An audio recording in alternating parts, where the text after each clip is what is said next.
So if you haven't seen my Sirui VP1 review video, definitely check that one out because that has a lot to do with this video. Now, a lot of people were saying that this lens is just a little bit too clinically sharp, and I agree, they are very sharp lenses, but in my opinion, I absolutely love these. They are very sharp. They also render a beautiful image, especially wide open at t1.4. Like, they are almost optically perfect. I love these. These are literally my favorite spherical cinema lenses right now for full frame cameras. But putting the Sirui 1.25 anamorphic adapter on front kind of dirties that image up and gives you something a little bit different, and that could be an alternative with this lens, mainly because this lens is crazy sharp. Putting that anamorphic adapter kind of softens it out a bit. The bokeh turns into a little bit more of an oval shape, so it's not as spherical as you would get with this. And then you do have the flares as well. They are very subtle, but they are there if you do have a direct light source. But we're going to go through all of that today, what the image quality is going to be like, the shoot that I've been using it on, and all of the above. But look, if you haven't seen the Sirui VP1 video, I'll do a quick overview of these lenses, but I'll also have to talk about this anamorphic adapter. So let's get it. These are Sirui's newest full frame cinema lenses called the Vision Prime 1. They have a fast aperture of a t1.4 to a t16. They are a full metal design and come in a 24, 35, and 50mm focal lengths. They have a large 270-degree focus throw, and they weigh around about 600 grams or 1.3 pounds each. They have a front filter thread of 67mm, and they come with interchangeable lens mounts, and they come in either metal grey or black. You can get them early at $549 each or $1,599 US for the whole set. And here is a full spec sheet on the screen right now. So if you haven't seen the Sirui anamorphic 1.25 times adapter, we do have to check this one out so you guys understand exactly what this is going to offer you, but also how to use this as well. So the Sirui 1.25 times anamorphic adapter is designed to turn any spherical lens into an anamorphic lens. It's a full metal design. It has a front filter thread and a rear filter thread of 82mm. It has a minimum focusing distance of 0.8 meters, and it weighs a total of 650 grams. And it seems like you're able to pick one up for about $290 US, which is actually a really cheap price for what this actually is. So what a lot of people refer to as their main lens is called the taking lens. I don't know what to call it. It's just a regular lens. So if you put this taking lens on the front, you do have to set this one to infinity.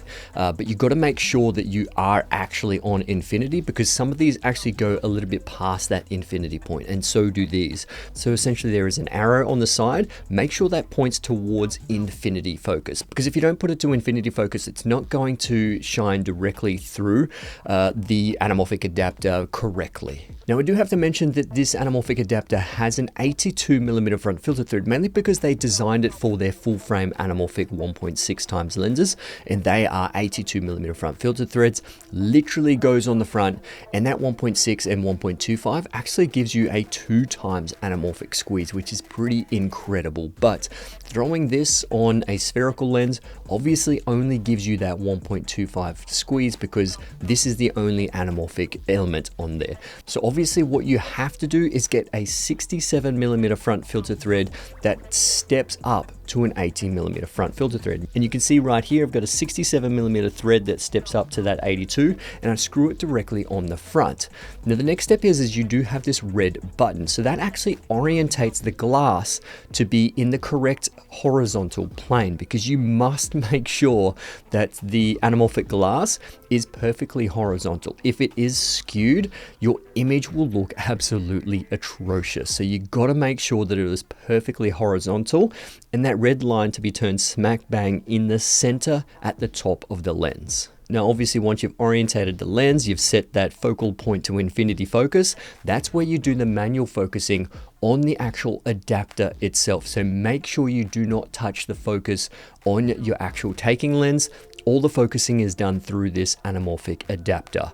Now we do have to talk about the image sharpness, because if you are wide open at T1.4, which these open up to, it's not going to be as sharp, because this actually makes it a little bit dirtier, makes it a little bit softer, but it does give it that character that some people are actually after.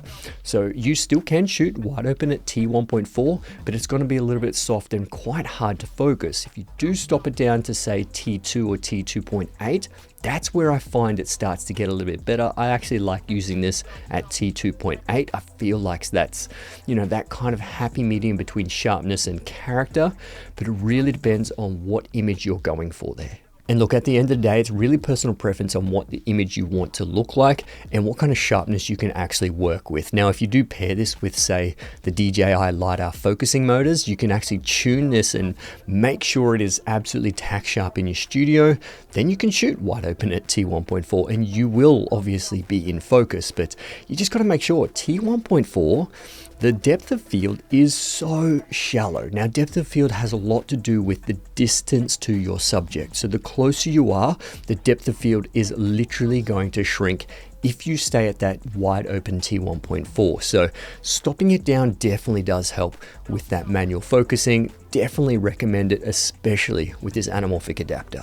Now, one of the cool things that you do get with this anamorphic adapter is obviously those anamorphic qualities. So it does squeeze the bokeh into a more oval shaped, which is very typical of anamorphic lenses. It's not crazily, you know, thin and oval shaped, but it is enough to sort of see the difference between this and a standard spherical lens. And even if you do stop it down to T2.8 or T5.6, you're still going to get some really nice oval shaped bokeh. It really is subjective at the end of the day, but these are the anamorphic qualities that some people go for.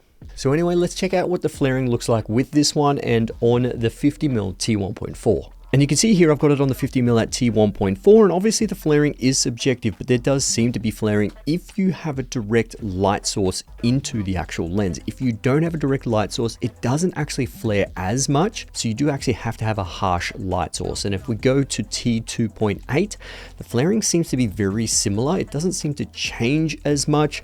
It just really depends on what you like. But just remember, there has to be a harsh light source for there to be a lot of flaring, and if there isn't a harsh light source, you probably won't get too much flaring at all. So let's check out what the focus breathing is like with the anamorphic adapter on the VP1s. And you can see going from infinity focus to close focusing distance, it does display focus breathing, but this is very common with anamorphic lenses, and pretty much you'll see this across the board. So look, overall, if you do want that dirtier image, a little bit more character, this definitely is something to consider.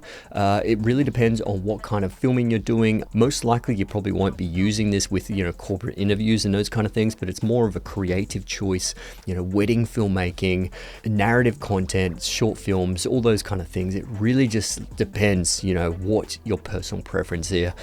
Personally, I love these VP1s by themselves, but you know, if you do want to add a little bit of character, this definitely is going to give you just a little bit of source, something a little bit different to just that spherical look.